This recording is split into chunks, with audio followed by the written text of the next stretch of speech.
ardi kulluhum jami'a.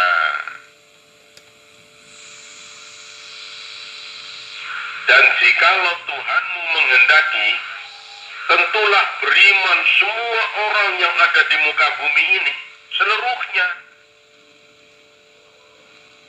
Bahkan ayat itu berlanjut, afa anta tukrihun nasa hatta yakunu mu'minin. Maka apakah kamu hendak memaksa manusia supaya menjadi orang-orang yang beriman? Jadi surat Yunus ayat 99, kalau ia Allah berkehendak, tentu bisa terwujud seluruh manusia yang menghuni bumi ini beriman semua. Mungkin kita juga punya keinginan begitu, karena ingin mengimankan orang-orang yang belum beriman. Boleh, tapi la ikraha fiddin, jangan memaksa.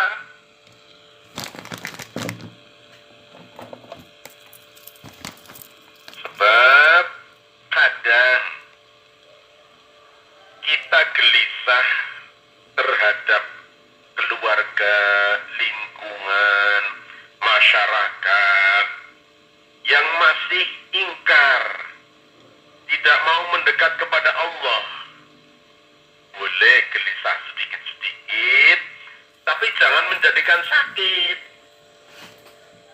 Allah sudah berfirman, walau sya'a rabbuka la'amana min fil ardi kullu. Kalau memang Allah menghendaki seluruh penduduk bumi ini beriman, bisa terjadi. Tapi apa artinya Allah menurunkan Alkitab, mengangkat Rasul, Rasul dibekali dengan mukjizat, Rasul mengajak manusia untuk menyembah hanya kepada Allah. Aduh, dipersilahkan, tidak ada paksaan. Itulah yang ketiga, Yunus 99. Jadi kalau Allah menghendaki penduduk dunia ini beriman semua bisa. Tapi Allah menurunkan Al-Quran, mengangkat Nabi, memberi mukjizat, tanda-tanda Allah Maha Kuasa, semua ada di alam semesta. Tinggal manusianya. Itulah keyakinan teguh tidak runtuh. Yang keempat, surat Al-Kahfi 29. A'udzu billahi minasyaitonir rajim. Bismillahirrahmanirrahim. Wa qulil haqqu mir rabbikum faman syaa'a falyu'min wa man syaa'a falyakfur. Dan katakanlah kebenaran itu datangnya dari Tuhanmu. Maka barang siapa yang ingin beriman, hendaklah dia beriman. Dan barang siapa ingin kafir, silahkan pilih kafir. Masya Allah, kalau lihat dari Al-Quran, tidak ada unsur paksaan. Hanya ada menawarkan, faman sya'a, maka siapa yang berkehendak, silahkan pilih sendiri. Oleh karena itu, teguh pendirian tidak runtuh, yakin bahwa pilihan berdasarkan ajakan Rasulullah, pilihan berdasarkan pedoman Islam Al-Quran dan Al-Hadis, insya Allah itu pilihan yang tepat. Yakin. Kenapa? Itu hak. Wa qulil haqqu mir rabbikum. Faman sya'a falyu'min. Alhamdulillah kita beriman. Iya, akhirat belum terjadi, tapi sudah kita imani. Iya, alam kubur belum kita alami, tapi kita yakin ada alam kubur. Iya, besok dimintai pertanggungjawaban, kita yakin sekarang beramal karena nanti akan bertanggung jawab. Itulah pilihan. Jadi, alhamdulillah, orang yang memilih beriman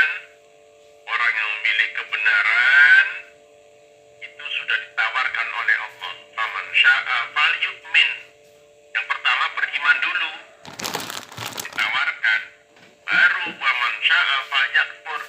Kalau mau kafir, mau ingkar, ya monggo silahkan. Resikonya, buahnya bisa.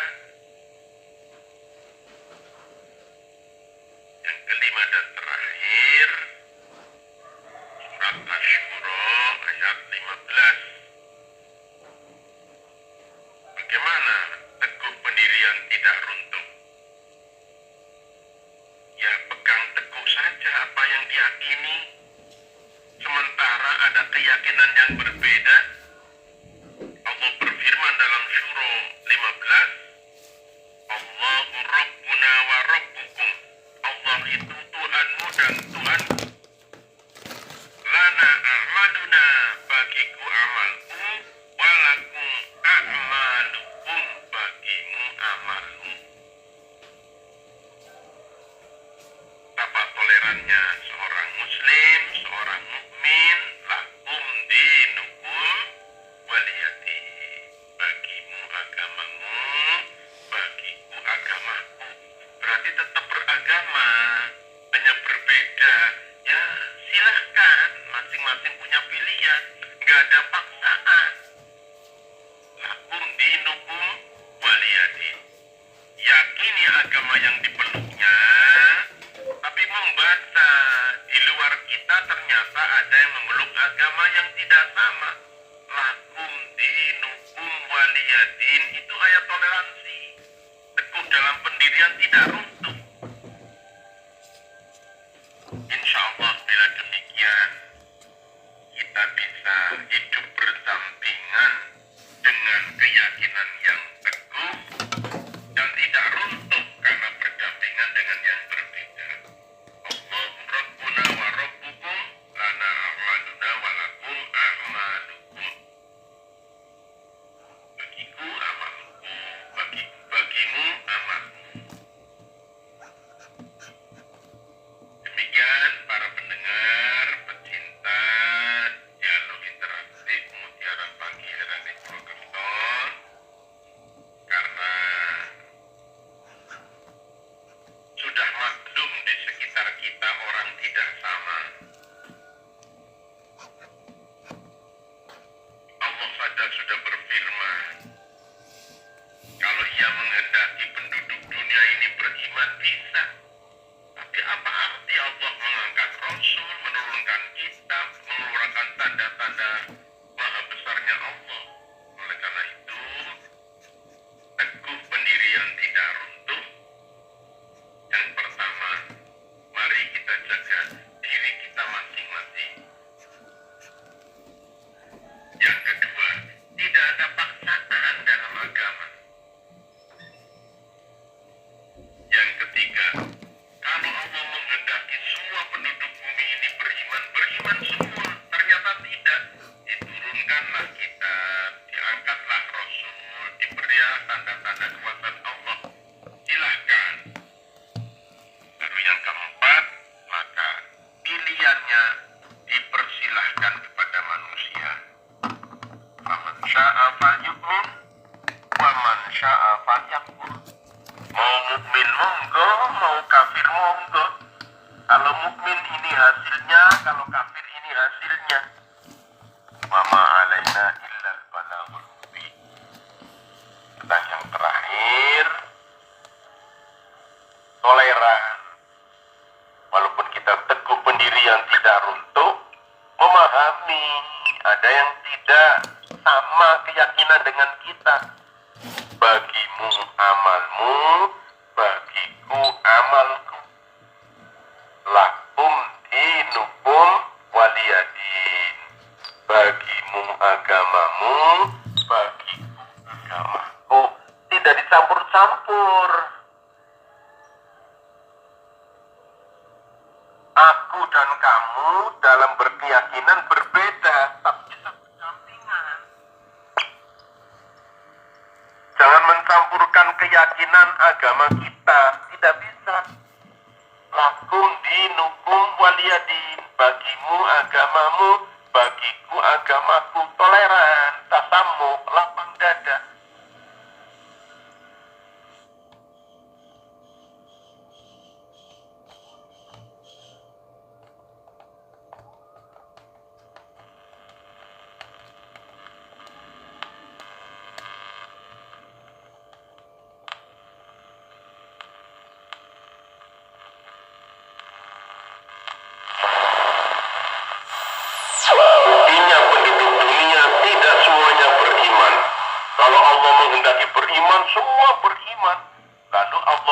mukjizat Rasul, Allah turunkan Al-Quran, Allah perlihatkan kekuasaannya di alam semesta.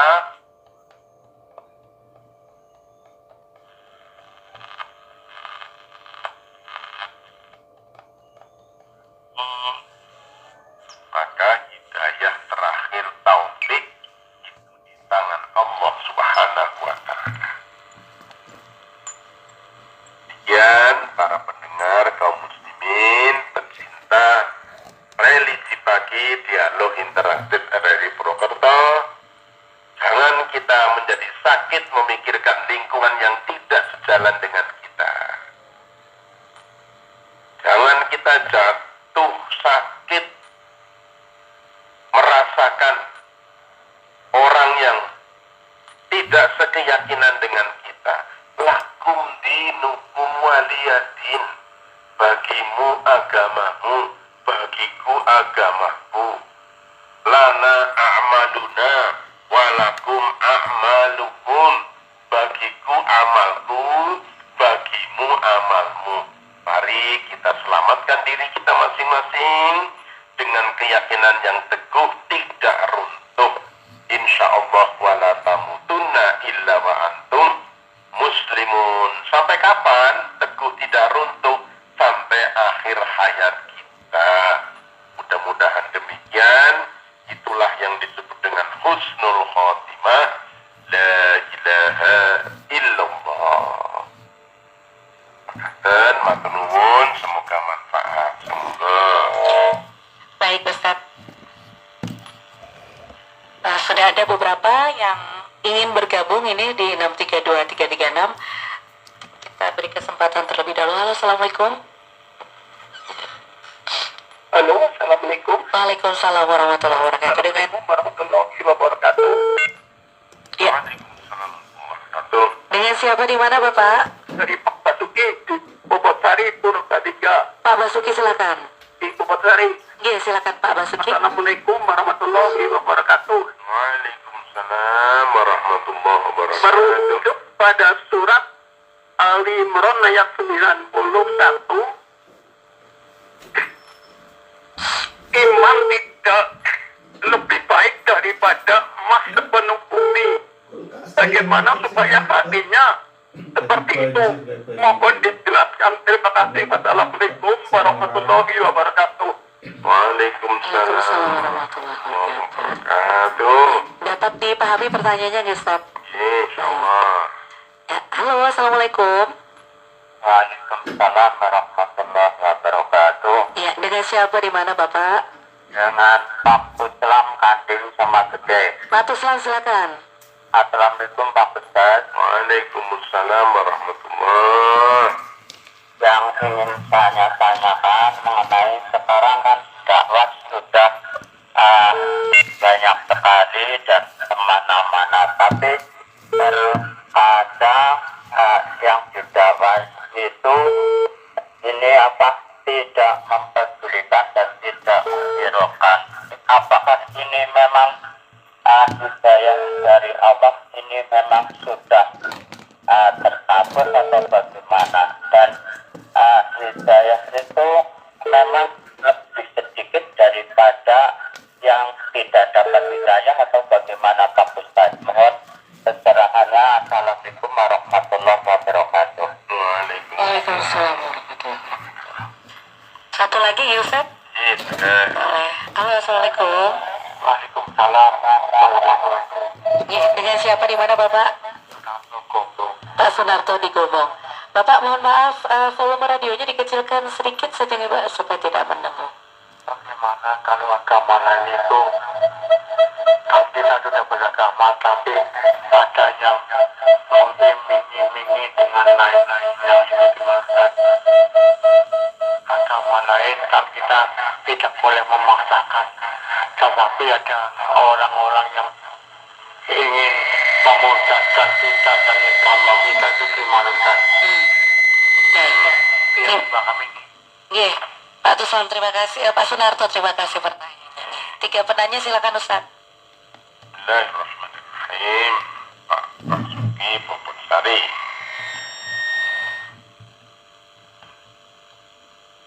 iman dibanding emas sebesar bumi, masih berharga iman.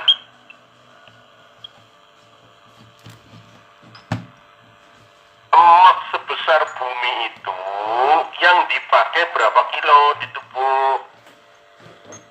Apa mau dipakai 1 kintal?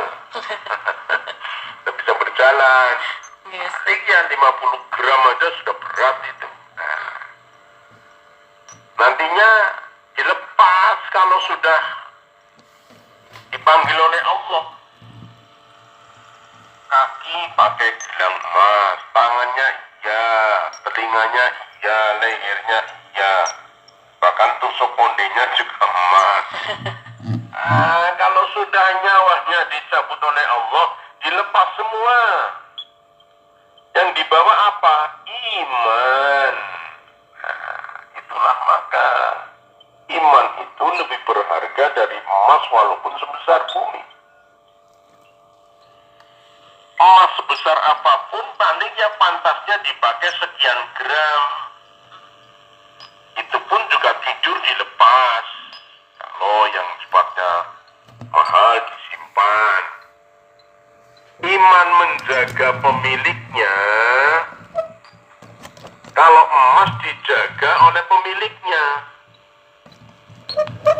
Iman itu menjaga pemiliknya, membantu, membela. Tapi kalau harta, pemiliknya yang menjaga. Karena di dalam rumah itu ada emas 1 kilo, maka kuncinya double. Tembok kelilingnya pakai duri. Ya, khawatir kalau ada orang masuk. Tapi kalau iman dibiarkan saja menjaga pemiliknya. Iman dibawa menghadap pada Allah sampai kelak menjadi kunci surga. Makanya ada puji-pujian Miftahul Jannah, La ilaha illallah. Kunci surga itu La ilaha illallah, iman. Sedangkan emas tidak dibawa. Oleh karena itu, betapa mahalnya iman dibanding emas intan berlian sebesar bumi. Iman dibawa menghadap kepada Allah, emas intan berlian ditinggal tatkala sudah menjadi jenazah. Kalau orang mati bawa emas, pagi dimakamkan, sorenya dibongkar oleh orang untuk rebutan. Imanlah yang menjaganya. Oleh karena itu, dua-duanya emas digunakan untuk ibadah. Emas berhias boleh, karena itu hiasan wanita. Tetapi jangan berlebih-lebihan. Jual emas untuk umroh, jual emas untuk haji, jual emas untuk membantu tempat ibadah, jual emas membeli tanah diwakafkan, menjual emas untuk membangun pesantren, madrasah, sekolah, rumah sakit, itu yang kemudian menjadi cerminan iman sampai menghadap Allah. Kapan Kirang Langkung, semoga sedikit nambahi wawasan. Islam. Pada dasarnya penerima seruan itu dibagi 3. 1 yang taat memenuhi kari, 3 yang ragu-ragu. Hidayah itu tidak ada yang tahu. Kadang ada di awal menolak, akhirnya menerima. Umar bin Khattab, siapa yang dimakamkan dekat makam Rasulullah, dulu penentangnya.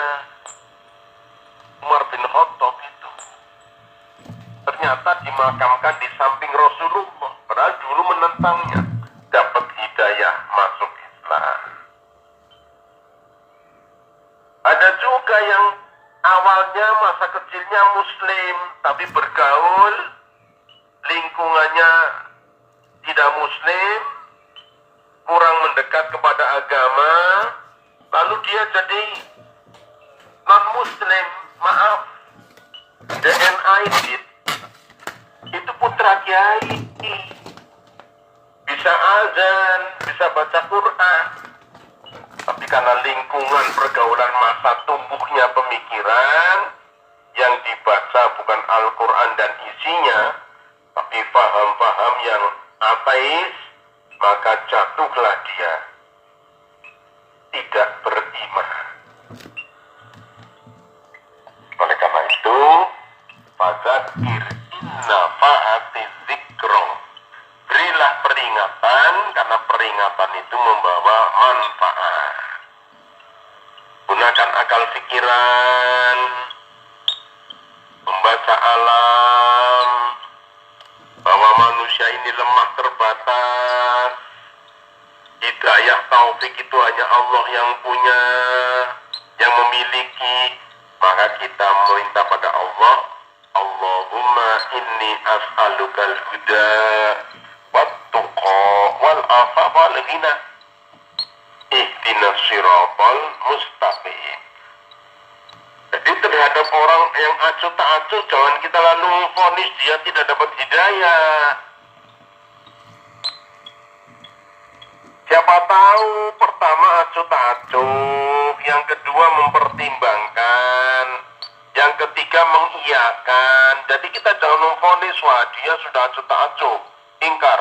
Siapa tahu Senin depan dia dapat hidayah, bulan depan dia dapat hidayah, tahun depan dia dapat hidayah. Banyak orang yang sudah pensiun masuk masjid, musola, langgar, tekun beribadah. Ya dulu waktu kerja waktunya habis, jarang ke pengajian karena pekerjaannya terus bertumpuk-tumpuk. Setelah pensiun bukan terlambat, bukan, masih ada waktu dapat hidayah dari Allah. Oleh karena itu tidak boleh kita menghakimi orang tidak dapat hidayah, karena itu belum meninggal dunia, belum berakhir. Ada yang kecilnya ingkar, tuanya taat. Ada yang kecilnya taat, tuanya ingkar. Yang baik kecil, muda, tua taat terus. Jangan sampai dari kecil, muda, tua ingkar terus lah itu. Katan matur, sampaikan Islam pada mereka, jangan putus asa, karena hidayah di tangan Allah, tapi hidayah yang ada pada diri kita pun berfungsi, akal pikiran, pendengaran, penglihatan, hati, perasaan. Yang ketiga, Pak Sunarto, sebenarnya masuk agama itu tidak ada paksaan, karena itu kesadaran pribadi. Itu di Undang-Undang Dasar 45 pasal 29 ayat 2, negara berdasarkan ketuhanan yang Maha Esa. Negara melindungi hak warga negara untuk memeluk suatu agama. Memeluk itu kan aktivitas pribadi. Oleh karena itu, bijak-bijaklah menyampaikan seruan agama. Memang ada yang iming-iming, ada yang omong-omong. Tidak boleh pakai amang-amang. Nanti kabur ya Ustaz. Kabur. Macam agama kok mau bendoi. Jadi ya barangkali kesadaran itu diperlihatkan. Ini jalan lurus, ini jalan bengkok. Yang lurus ini hasilnya, yang bengkok ini hasilnya. Jadi ya iming-iming,